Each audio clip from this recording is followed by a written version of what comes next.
Hi, so my name is Miss Singh, and this is one of my 2 theater classes.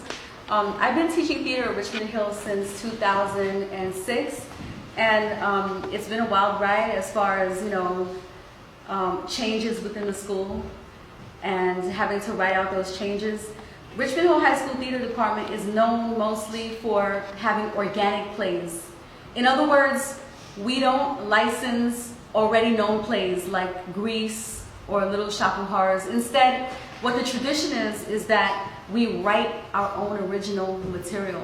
So what I would do as a theater teacher is that every time I get a new flock of characters, of students in my theater class, I just sort of observe them, and then I go home and think about a play that would encapsulate their personalities and bring out their acting skills. So for example, Brianna is very talented in playing pained characters, like characters that are going through hurt and anguish, and she shows it very, very nicely in her face and in her actions, and she can portray it in her voice as well. So I knew that I wanted to write a play about someone being persecuted. So that was the first starting point for me with this play. 4, 3, 2, 1. You're burning the wrong people. It's not the woman who finished swim to all descendants. It's the preacher himself, Father Brown. Blasphemy! You must not look. It is good for children to involve themselves in the affairs of men. I've seen what he is. I've seen what he did on this Mayflower. The bite Burgotunos? It wasn't a sickness of deceit. Father Brown was biting their flesh and drinking their blood. He became drunk, it seemed, as if their blood were wine. Mrs. Turner simply jumped into the water to escape him when he came upon her. She has brought the devil upon us. 3 dead men and a missing preacher. Mr. Brown was a godly man.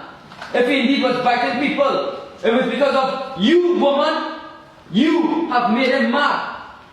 You have driven him to consume their blood. He is a vampire. There is no such thing. You have used your pagan magic to make him mad, and his soul can still be saved. Not yours, you ungodly woman. But I'm not a Wiccan. I'm a God-fearing woman. Let us quickly burn her before she brings God's wrath upon us. If you don't, I'll throw her over. But if you throw her over, she will swim. Devil Lovelace is a witch. She must be burned. Our leader has gone missing, so we must vote. All in favor of burning her.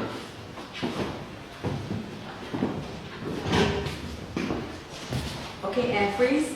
So keep the momentum, keep the momentum. So the camera people, and I knew that with Manny's right there, Emmanuel, that he's very good at taking on an authoritarian position in his characters. So he, of course, is the husband who's basically scolding her for reading.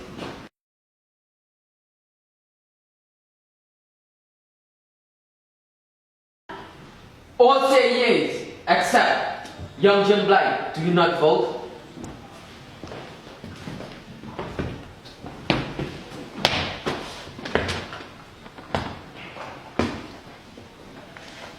Husband, surely you believe me. You've seen it yourself. Father Brown kneeling over the bloody, shivering body of little Robbie Harley. Remember? She lies. She has a book in her possession. Spells and potions to defeat vampires.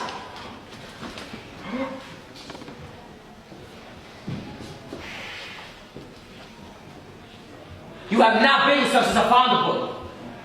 You disobeyed and lied to me. You have indeed. I saw you. You're ashamed. It is only the devil that can have room for such notions as you had. Sin is shall burn. Okay, plot freeze. And another reason why I wrote this piece is because I always like my plays to reflect what's socially conscious, what's going on in the world. And right now it's all about the Me Too movement and women standing up finally after being persecuted in many different ways. So the play, if you notice from the footage, it's about a woman, Deborah Lovelace, that's Brianna again, who's being persecuted because her husband caught her reading. And back in the days of Salem, it takes place in actually Plymouth, Massachusetts. I'm sorry, on the Mayflower ship. So women were usually burned. They were accused of being witches if they had skills like reading and swimming and other things of that matter. So I wanted to capture the cruelty that is possible within human nature. And I hope that we did a good job at that. That's part of the reason why I had it. Tell me your character's name again. Kathleen Hobbs. Kathleen Hobbs was another character on the ship that you may have noticed very disturbingly has a baby in her hands. And we purposely did that because we wanted to show how ugly human beings can be. So while holding a baby, she's yelling out, "Burn her." So we wanted to juxtapose that ugliness of human nature. You have used your pagan magic to make him mad, and his soul can still be saved, not yours, you ungodly woman. But I'm not a wicked. I'm a God-fearing woman. Let us quickly burn her before she brings God's wrath upon us. If you don't, I'll throw her over. But if you throw her over, she will swim. Devil Lovelace is a witch. She must be burned.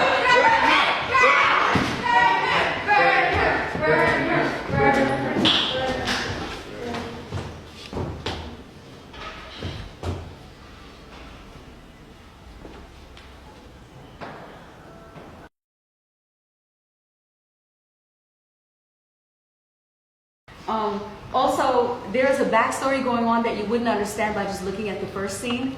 But Sunil's character, I don't know if we gave it to Tim. His character, Tim Peabody, is actually, he's keeping it on the down low, but he is the nephew of Deborah Lovelace who's being burned. So when she was holding out the book and she didn't want this character here, tell me your name again, your character's name? Young John Green. Young John Green. She did a good job of playing a little boy. She has this squeaky voice and everything. She was trying to save the book from being taken from her.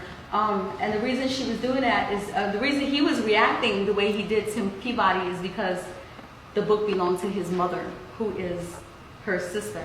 So there was a backstory to it. All in favor of burning her.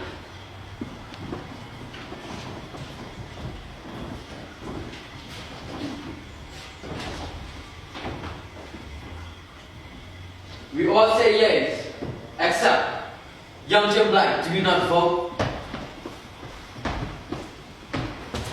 Should we not take you to trial before we burn her? Get more information off these vampires? Perhaps she knows what happened to Father Brown. He's not your friend. He's a vampire. What is this thing? This vampire? Read it and you will see. They haven't existed as long as us. She confesses her sins. She reads. She's of the devil's army. Do not destroy the book. My sister gave it to me. Okay, Anne Freeze, can we take you here from the run? One person I just have to give a quick shout out to Nathaniel because he's actually filling in for an actor who wasn't there. But what I find about Nathaniel is that you can plug him into almost any scene and he's like a chameleon. He can play any role. And today he just carried the whole scene as far as facial expression. His role was there. See, in theater there are no small actors. His role was important because if the minor actors on the stage did not react with their faces, then it wouldn't have been as intense and important. So it was important that he reacted the way he did, because the way the minor characters reacted gave the audience a cue for how they should feel. So when we see his face, can you give us a sample of the face? Like that. It's giving us a cue like, oh my gosh, this is something important that we should react to. You must not look. It is rude for children to involve themselves in the affairs of men. I've seen what he is. I've seen what he did on this Mayflower. But by Pilgrim's Heroes, it wasn't a sickness of the sea. Father Brown was biting the flesh and drinking their blood. He became drunk, it seemed, as if their blood were wine. Mrs. Ferguson Lee jumped into the water to escape him when he came upon her. She has brought the devil upon us. 3 dead men and a missing preacher. Mr. Brown was a godly man. If he indeed was biting people, it was because of you, woman. You have made him mad. You have driven him to consume their blood. He is a There vampire. are no such thing as vampires. You have used your pagan magic to make him mad. Karen Bear is a wrestler when he's not in school. He's very serious about his wrestling. And he brought that kind of brolic feel to the scene. We needed that. He was one of the people who wrestled her down. Chris and Sunil are actually very, very good friends, and they embody that in the friendship, you know, on the boat. They're supposed to be the same age group.